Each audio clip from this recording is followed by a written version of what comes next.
Bonjour et bienvenue, oui-start.com, votre nouvelle web TV. Aujourd'hui, dans la catégorie loisirs, nous avons la chance d'accueillir un expert du baseball. C'est Mathieu Brel. Bonjour Mathieu. Bonjour. Alors vous allez nous parler de ce sport qui est quand même assez inconnu, enfin en tout cas en ce qui me concerne, je ne savais pas qu'on pouvait jouer au baseball en France. Est-ce que donc ça existe en France apparemment? Ouais, ça existe en France. C'est vrai que c'est pas bien développé, c'est pas très populaire au niveau des médias, donc on n'a pas l'occasion de voir beaucoup de joueurs de baseball. Pas du tout même. Non. Mais à la différence de ce que l'on peut penser, c'est quand même un sport qui est bien développé dans le monde entier. Et il y a finalement qu'en Europe que c'est un sport qui reste un peu underground, on va dire. C'est ça. Aux États-Unis, donc on sait forcément que c'est très populaire. En Amérique du Sud aussi, au Venezuela notamment. Au Japon. C'est le sport collectif numéro 1 en Corée du Sud. Donc vraiment à travers la planète, on trouve beaucoup de baseballeurs. Il y a finalement qu'en Europe que ça traîne un petit peu en termes de développement. Ils sont où les terrains en France? Où est-ce qu'on peut jouer au baseball? C'est vrai que c'est pas évident. C'est souvent des terrains de foot qui sont configurés en mode baseball. Mais un terrain de baseball, c'est très spécifique en fait. C'est un quart d'un gâteau. Donc c'est assez spécifique parce qu'il faut aussi un monticule pour le lanceur, il faut une partie en gazonné mais aussi une partie avec de la terre, donc c'est pas évident à trouver et c'est vrai que les collectivités locales peinent à mettre de l'argent sur un sport comme le baseball puisqu'il n'y a pas beaucoup de licenciés. Donc on n'a pas forcément beaucoup de terrain, beaucoup d'installations et donc après voilà, c'est un cercle vicieux finalement, on a du mal à attirer des nouveaux pratiquants. C'est ça, et donc du coup les partenaires misent moins, vous n'avez pas de financement les seuls financements qu'on arrive à obtenir, c'est les subventions des collectivités locales. Mais c'est vrai que c'est difficile de drainer des partenaires privés autour des terrains de baseball. D'accord, donc vous êtes un champion? Je ne sais pas si on peut dire champion, mais on essaie de jouer au niveau avec le peu de moyens qu'on a. Il faut concilier sa vie professionnelle et puis le reste du temps ses entraînements. Ah non, absolument pas. D'accord, c'est votre passion? Non, aujourd'hui il n'y a aucun joueur de baseball en France qui peut prétendre vivre uniquement de ça. C'est ça, qui peut en vivre. Donc ouais, on doit concilier les deux, quoi. Donc il faut aller travailler 7 heures par jour et ensuite enchaîner avec l'entraînement quasiment tous les 2 jours pour pouvoir rester compétitif en première division. Je peux vous poser une question personnelle? Bien sûr. Vous faites quoi du coup à côté? Quel est votre job? Moi je travaille dans le sport, je travaille dans le football. Ah bon, je travaillais à la... Ouais, ça va. Vous n'êtes pas à des années-lumière de votre passion? Non, et puis j'arrive à aménager quand même un peu mon emploi du temps pour rester compétitif et pouvoir m'entraîner suffisamment. Combien de trophées, combien de coupes, combien de... Pas énormément malheureusement parce que je joue pas dans le bon club en France en fait. Il y a un club qui truste... Salut à votre club, on leur passe le bonjour alors. Non mais jusqu'à maintenant. En fait il y a un club qui truste les premières places depuis une dizaine d'années, c'est le club de Rouen. D'accord. Avec qui on essaye de rivaliser petit à petit, donc on gravit les échelons les uns après les autres. Mais on n'a pas encore réussi à gagner le titre de champion de France. Voilà, moi je joue dans l'équipe des Templiers de Sénart, en région parisienne. Donc finaliste du championnat de France en 2007, 2008, 2012, 2013. Quand même. Mais jamais titré. Pas encore? Pas encore, non. C'est vrai que là, cette année, on a construit une équipe qui est compétitive. On espère pouvoir titiller donc Rouen en finale, encore une fois. Titiller, c'est joliment dit. Ouais, titiller, parce que ouais, c'est vraiment ça. C'est vraiment ça. On est les outsiders et puis on va essayer d'aller grappiller les derniers mètres qui nous restent avant d'arriver à leur niveau, quoi.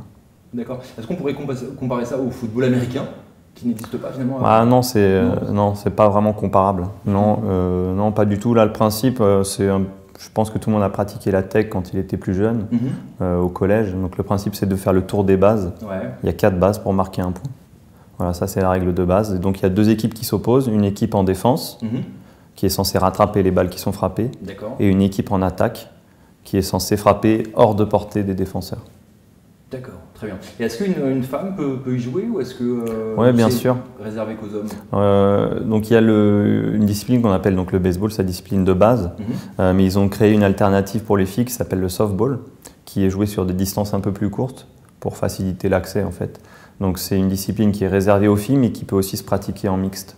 D'accord. Donc c'est plutôt quelque chose de sympa. De pouvoir jouer, de pouvoir mêler filles et garçons jeunes et plus vieux autour d'un terrain. Puis du coup, dans les vestiaires, on s'en rend seul? Non. Non, je pense qu'au niveau des vestiaires, on garde quand même... Ouais, on sépare encore le... Ouais, on sépare un petit peu. Ouais. D'accord, très bien. Je suis bon au tennis, est-ce que j'ai un avantage ou pas par rapport au baseball? Ouais, c'est vrai qu'il y a des sports qui se rapprochent un petit peu du baseball en termes de gestuelle. On pense au tennis, voilà, c'est à peu près le même geste de lancer, le handball aussi, le javelot, voilà, puisque pour lancer une balle, finalement, on passe par au-dessus de l'épaule comme ça. D'accord. Donc c'est vrai qu'on a un petit avantage si on pratique ce genre de sport. Du coup, est-ce que vous êtes plus musclé d'un bras ou... Ah ouais, un petit peu. Bon, ça se voit pas à l'œil nu, mais... Non, mais c'est vrai que souvent les ostéos, les kinés se font la réflexion. On est beaucoup plus fort sur son bras lanceur que sur l'autre bras. D'accord. En tout cas, on voit une très très belle vidéo qu'on peut retrouver sur le site WeStart, qui a été réalisée il y a combien de temps? C'est une vidéo qui a été réalisée en 2013 pour faire la promotion de la saison donc il y a 2013. Il y a un an. Ouais, c'est ça. On voit que c'est quand même assez physique, hein. C'est pas un sport de rigolo. Bah non, c'est vrai que ça peut paraître un peu statique quand on voit ça à la télévision, mais ça demande quand même beaucoup de force et de renforcement parce on va solliciter pas mal l'épaule, le coude et pour éviter les traumatismes, les tendinites, il faut être assez musclé. Qu'est-ce qu'il faudrait comment faudrait s'y prendre pour voir que ça soit beaucoup plus médiatisé aujourd'hui? Bah, je pense que ça vient surtout des infrastructures et nous on en a fait l'expérience à Sénart puisque les collectivités ont misé sur nous il y a 2 ans en finançant un terrain d'une valeur de 1,5 million d'euros sur la ville nouvelle de Sénart. C'est un petit peu cher. Et bah, c'est pas cher, non. Je ne connais pas le prix d'un terrain de football normal, par exemple, donc je ne sais pas. Mais bon, je pense que c'est à peu près équivalent. Mais voilà, là, l'avantage, c'est qu'on a une installation avec de l'éclairage, avec du synthétique. Donc, on peut pratiquer 365 jours par an. Ça, c'est top. Et quasiment à n'importe quelle heure. D'accord. Et on a vu tout de suite la différence en termes de licenciés, puisqu'on a gagné 100% de licenciés en plus en l'espace d'1 an. D'accord. Juste avec l'arrivée de ce terrain qui était placé à un endroit stratégique de la ville nouvelle de Sénart. D'accord, ok. Donc je pense que la clé vient avant tout à ce niveau-là et ensuite voilà, les médias aussi s'intéressent au truc puisqu'il y a de plus en plus de monde autour des terrains et on le voit, le Parisien, la République de Seine-et-Marne, les médias locaux nous suivent aussi beaucoup plus depuis l'arrivée de ce nouveau stade. D'accord. Une question, vous êtes batteur ou lanceur? Alors ça, c'est vrai que c'est la question qui revient... Qui vous fait rire apparemment. Ouais, bah ça fait sourire tous les baseballeurs parce que c'est la question de base. D'accord. Quand on connaît pas trop les règles, c'est vrai qu'on se demande s'il faut choisir entre frapper et lancer, alors que non, pas du tout. En fait, quand on joue au baseball, on fait les deux. D'accord. Quand on est en phase offensive, on lance la balle. Quand on est en phase défensive, on lance la balle et quand on est en phase offensive, on frappe la balle. D'accord. Donc on alterne les deux. Moi, je préfère frapper. Mais même si je pense être plus fort au lancer.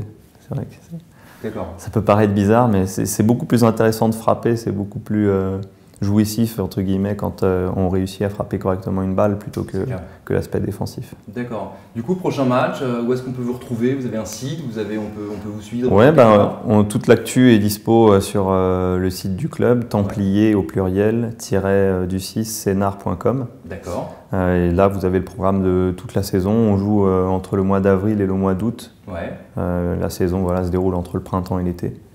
Et on a des rencontres tous les week-ends sur notre terrain à peu près. C'est où Sénart?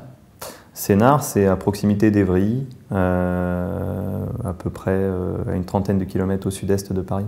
D'accord, ok. Donc c'est une demi-heure en voiture Ouais, voilà, ça se fait rapidement, une demi-heure par la A6 ou par la N104 et vous vous retrouvez à avoir un duel entre les Huskies et les Templiers de Sénart sur le stade des Templiers.